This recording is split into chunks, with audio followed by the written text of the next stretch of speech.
आज होता मार्गशीर्ष महिन्यातला पहिला गुरुवार. तर सकाळी लवकर उठून मी सगळे कामे माझी आवरून घेतली, अंघोळ केली. मग मी स्वयंपाकाला लागले. कारण आमच्या इथे ना सकाळ सकाळ यांना ऑफिसला जावं लागतं, त्यामुळे डबा पटकन सकाळी रेडी लागतो. तर बघितलं छोटं पिल्लू तर माझं झोपलेलं होतं, पण मोठं पिल्लूच माझं उठून बसलेलं. मोठ्या पिल्लाच्या आवाजाने छोटं पिल्लू पण उठून बसलं. ते झालं किचनमध्ये, ट्रे काढला, ट्रेमधली सगळी भांडी काढली आणि ते खेळत बसलं होतं. ते त्याचं चाललं होतं तिकडं. तोपर्यंत म्हणलं आपण आता इथे मिस्टरांचा आणि मुलीचा डब्बा पॅक करून घ्यावा. डब्याला मी बनवली होती दोडक्याची भाजी आणि चपाती. मुलीच्या डब्याला पण तेच बनवलं होतं. मिठाचा दोडका बनवला होता. दोघांचे डब्बे पॅक केले. मिस्टरांना नाश्ता दिला. मुलीला अंघोळ वगैरे तिचं सगळं आवरून झालं. तिनं पण नाश्ता केला.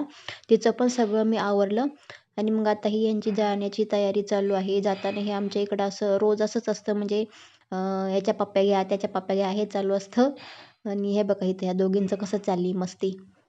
ही हिची पप्पी घेते, ती हिची पप्पी घेते. मस्त एन्जॉय करतात दोघीजण सकाळच्या. आणि मग ह्या छोटीला पण जायचं असतं हिच्यासोबत. ती म्हणते मला पण यायचं म्हणून रडत. मग मी ते स्कूलला गेले. तर निवांत बसून मी आधी चहा घेतला.